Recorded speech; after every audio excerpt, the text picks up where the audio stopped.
Hello and welcome to some more Star Citizen. I've seen some confusion with what people think's coming in Star Citizen Alpha 3.2 at the end of June. That's mostly because the roadmap is malleable and changes frequently. In fact, it's changed quite a lot in the last 3 months. This video is going to be an updated 3.2 roadmap with features listed and explained. It's also going to have details of other info that the devs have said should make it in. This should be a relatively accurate reflection of what's planned to be in the PTU and live patch now. Probably content locked, so it's likely that only features will get moved out of it if they are found to have crippling bugs or something that's not solved or fixed. That will then get pushed back to 3.3 or a 3.2.x patch. We're going to start by looking at how the Evocati and PTU phases will work.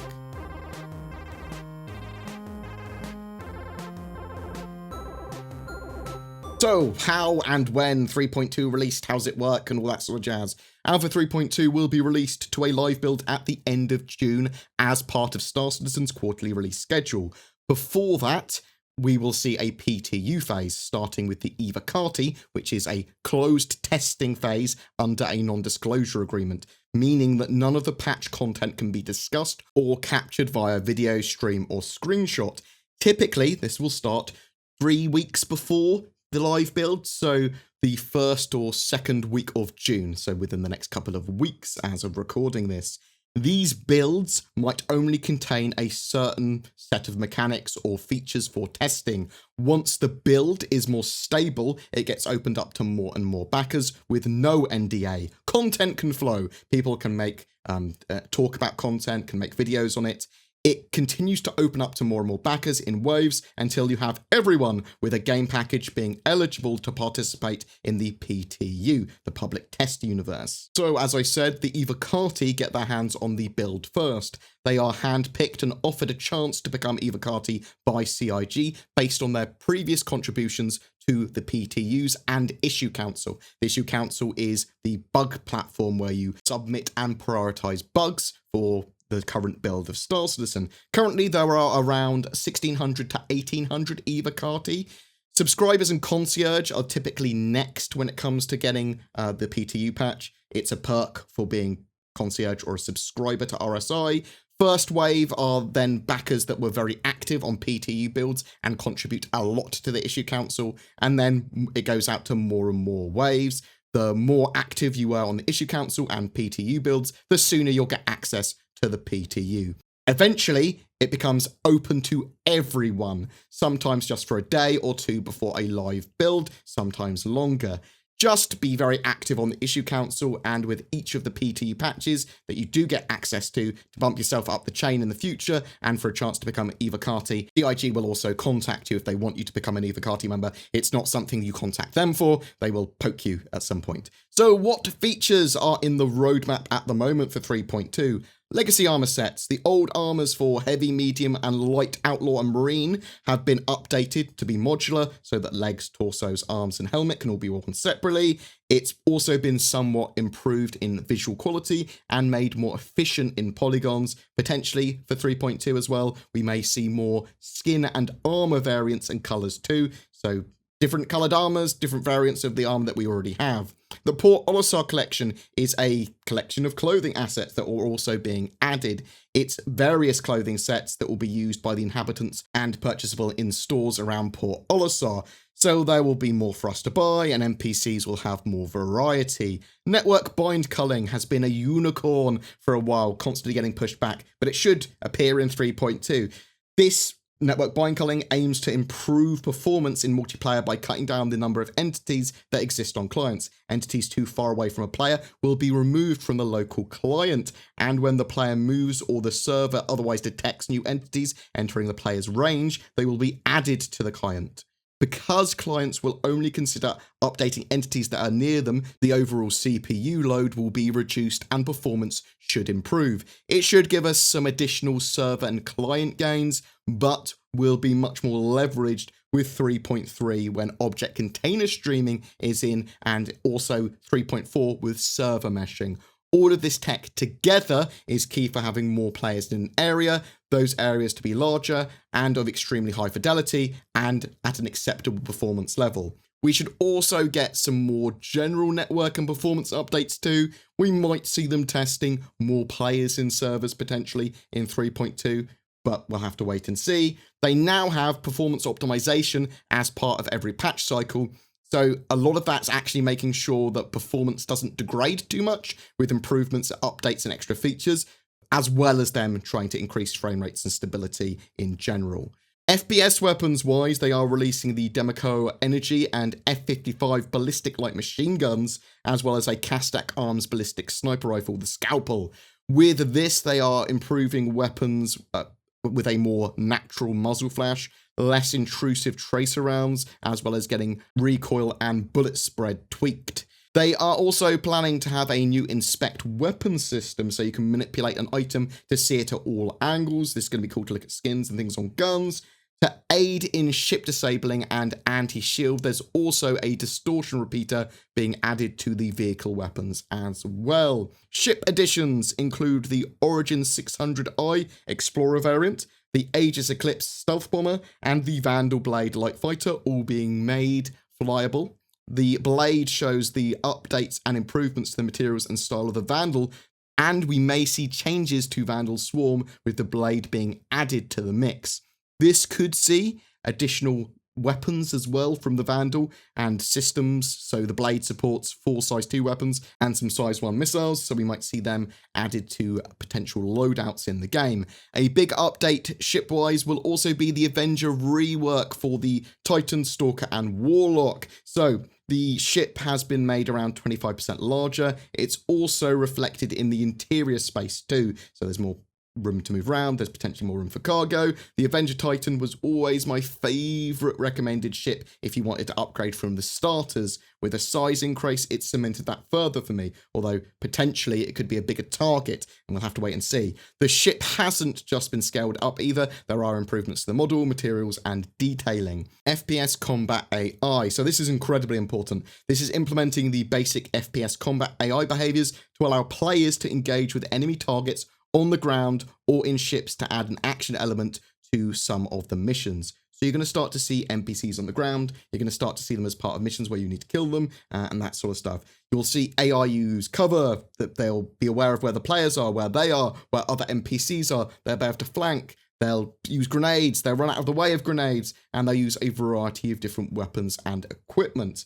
Now, this will add quite a lot of variety to missions that require going to ground. There are going to be outposts, obviously populated with NPCs, that sort of stuff as well. Flight AI behaviors. So they're also improving the AI flight behaviors and actions.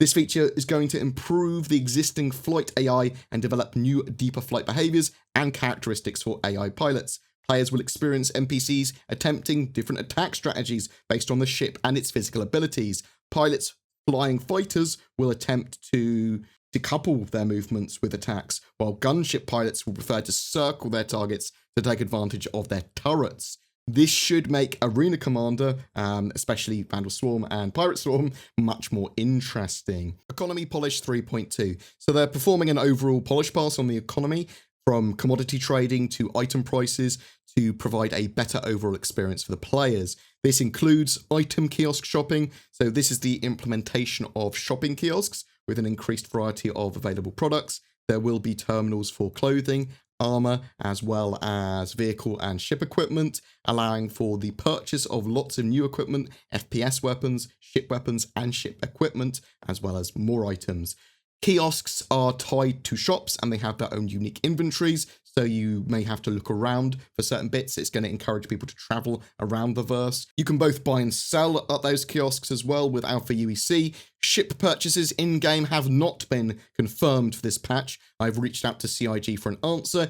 If ship purchase questions get answered before 3.2 goes live, I will link it down below somewhere. So check it out. I'll have something, this question is not currently answered, or here's a link to them saying yes or no about it. Quantum travel improvements. They're improving the overall quantum travel experience with upgrades to graphics, audio, and functionality. Some of that functionality looks to be replacing orbital markers that are around moons at the moment with a more dynamic system. You'll choose the location you want to travel to on the moon, and a marker will be created for it above the atmosphere so that you can travel to it And it can be on the other side of the moon as well now. They can have splines or curved quantum travel, basically, which will take you there in a single jump. I also believe that in some cases you'll be able to jump straight to certain objects now from the star map that previously you might have had to set multiple jumps to. Quantum linking is the other big improvement for quantum travel.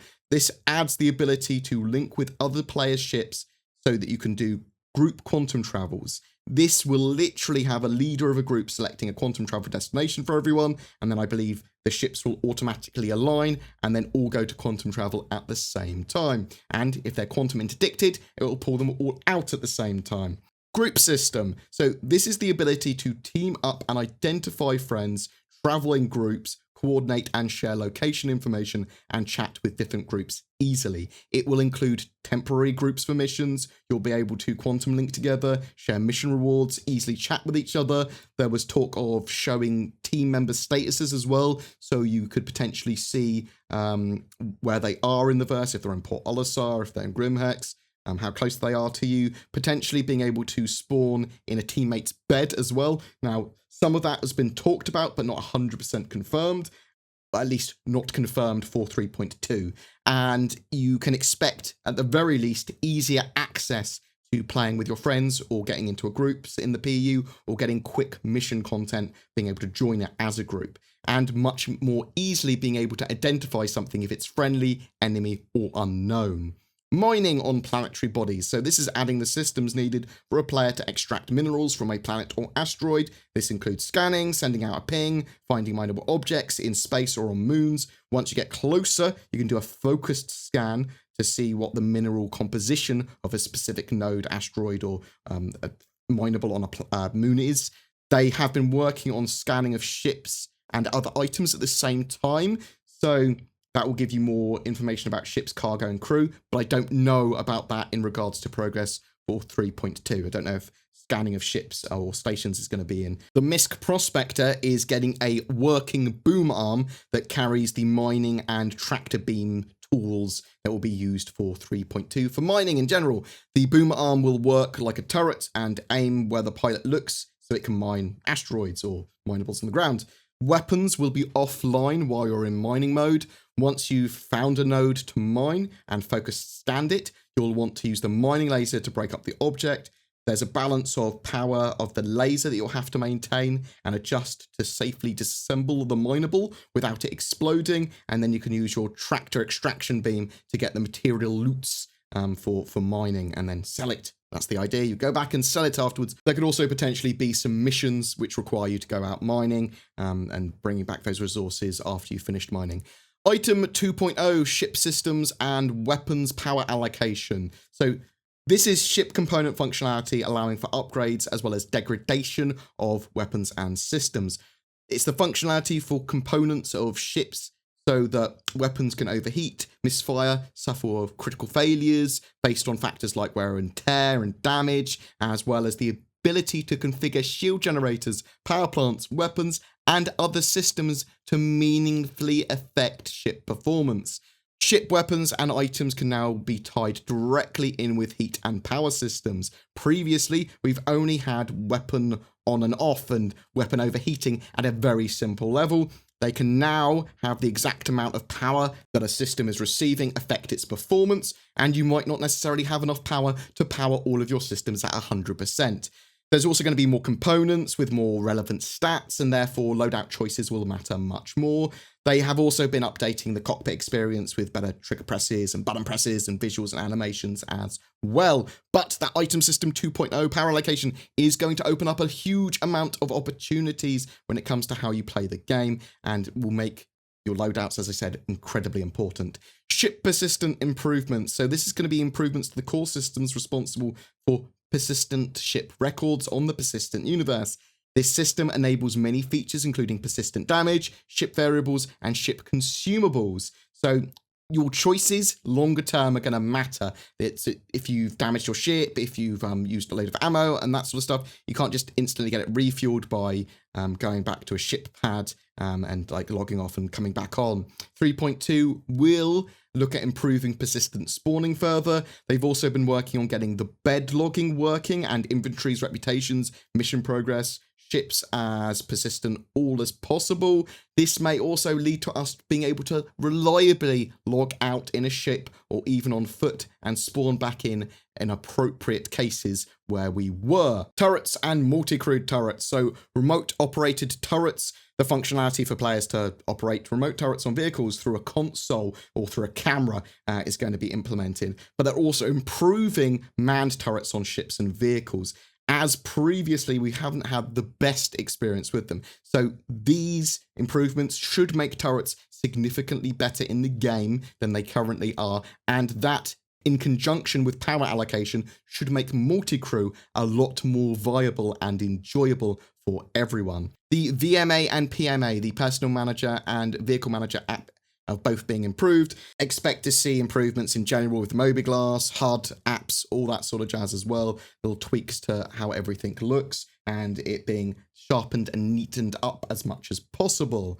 Some other stuff, so planetary tech improvements. As with a lot of features from patch to patch, there are improvements to planetary tech. This is a mixture of visual improvements, but also tweaks to procedural generation, object scattering, and making each moon more unique when it comes to effects, gravity, atmosphere, and general efficiency, improvement of frames, that sort of stuff. So it's less RAM hungry and CPU hungry, nom nom nom. Animations, there are various animation improvements set for 3.2 as well. If you move away from an interaction you've initiated, like you want to enter a cockpit, you've pressed F on the inner thought to enter your cockpit, but you run away from the cockpit, it will cancel that animation. So you're not going to be teleporting if you've run off in a different direction anymore. Animations are also going to be smoother. If you try and pick up a box or interact with something, it will try and walk you towards the item or get into position so that you can do an action with that object in a sensible fashion without you snapping to it.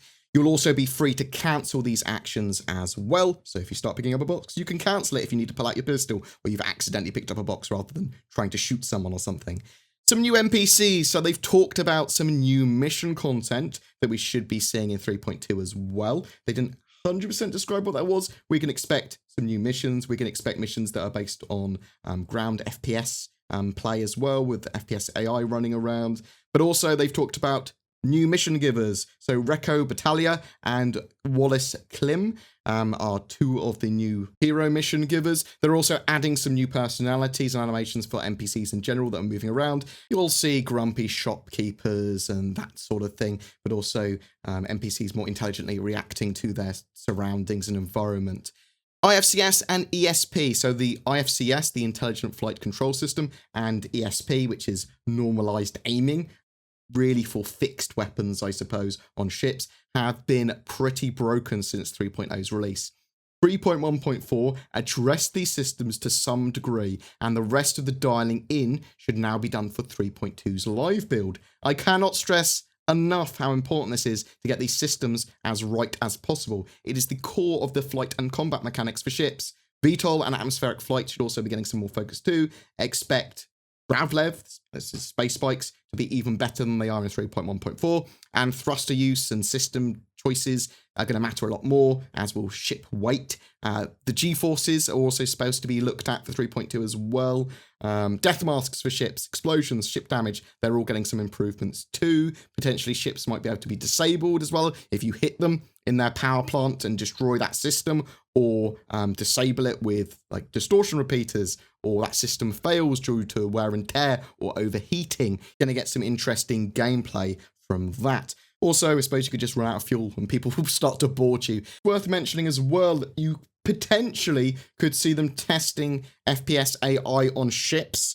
So more likely to be wrecks in space, but you could see them if you try and board a particular ship, like a pirate constellation. They could potentially be testing FPS AI on ships there, though it's likely to come in a later patch, actual shipboarding AI. Radar range and stealth. So with item 2.0 getting more implemented with this patch, there are new items and bind culling, optimization boosts. Basically, lots of different things that are coming in 3.2. We're going to see ship radar ranges increased. So this is going to be detection range of ships. This could lead to a combat range increase, and you're going to have a choice of equipable radars too. Stealth gameplay, because of this, is going to come much more into play. You're going to be able to try to avoid detection, you're going to be able to turn off your systems, you're going to be able to sneak up on opponents, you're going to be able to use the environment to mask you. In fact, IR, EM, and CS signatures should have all had a bit of tweaking too. Expect your loadout choices and current situation to heavily affect how detectable you are, as well as what radar and scanners people are using. Typically, larger ships will be able to see further as they have larger hardpoints for radars and scanners. There was a couple of other potential bits I wanted to talk about as well. Lean animations. So they've been working on a new lean animation mechanic that could make it for 3.2, which will primarily be used behind cover. It's a much more systemic approach and allows them to use it in a lot more situations, not just on very specific terrain, but much more easily. Also, you'll see NPCs using these sort of like leaning around stuff when necessary or when sensible. Economy stuff. So for the economy, they've talked about a new pricing model as well and incorporating an internal recipe component for each item in game. So they've got the trade fixer, they've got price fixer, or trade slayer and price fixer.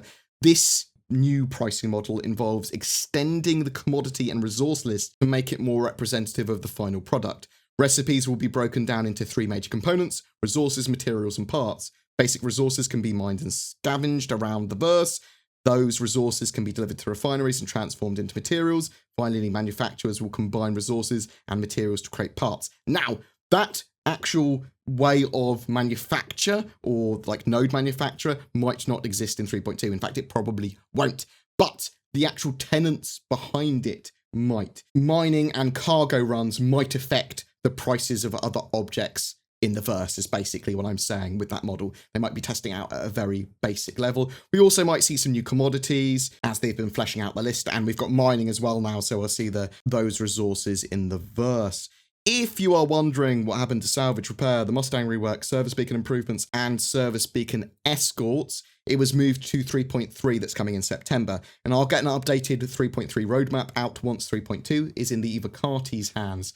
But remember, bits that are planned for 3.2 might have a crippling bug when in testing, and that might get moved to a 3.2.x patch or 3.3. We could also see some surprises, some other mechanics or supporting modules that weren't on the roadmap that are part of other features, or they didn't know were going to make it in 3.2 that have just suddenly made it, or like lots of extra missions and things like that. That's the sort of stuff that they might add. They've talked about having better gameplay for Outlaws as well. That's going to be quite important. So hopefully 3.2 will have that other side of the gameplay. Many more reasons for players to interact with each other, some tension between players, better outlaw and pirate gameplay, as well as better gameplay for people that are fighting against pirates. Reasons to go after pirates, reasons to be a pirate, and that sort of stuff. PvP element needs to be there. The PvE element needs to be there. Please tell me in the comments below if I've missed anything, because I may have. Also, there might be a couple of more updates just before that patch goes to Evocati that they could get through from calling all devs, or some other information that they do discern. Again, I will link that down below if that does become apparent, but feel free to chuck it in the comments as well. And are you excited for anything in 3.2? It should be pretty good gameplay-wise compared to what we've had previously. I very much liked what they did with 3.1.4. It is my favourite patch they've ever done, and hopefully 3.2 will be even better with no stability issues and no like crippling performance bugs or anything like that. Every month we have a Star Citizen vehicle giveaway. This time it's for a Tonk and Turtle, the Tumbril Nova and Anvil Terrapin, provided by our featured organisation, Talon's Outer Haven, a roleplay and exploration-focused organisation that's individual member-centric and like testing in the persistent universe. They have their own radio station too, and they're recruiting, so check out their org in the description below. But to be in for a chance of winning that pair of goodies, make sure that you are subscribed to my YouTube channel and then comment on any of my videos made during May. Each video gives you another chance to win. Also, I'm working with Shadow, which is a cloud-based subscription gaming PC service that gives you an alternative to upgrading, but also as a gaming PC anywhere. I'm trying to make the service as Star Citizen friendly as possible, but please check that out again in the description below if you're interested, and using the promo code BoredGamer will give you a discount too if you decide that you like it. Thank you very much for watching. Please don't forget to like and subscribe, as it really does help me, and I'll see you in the verse.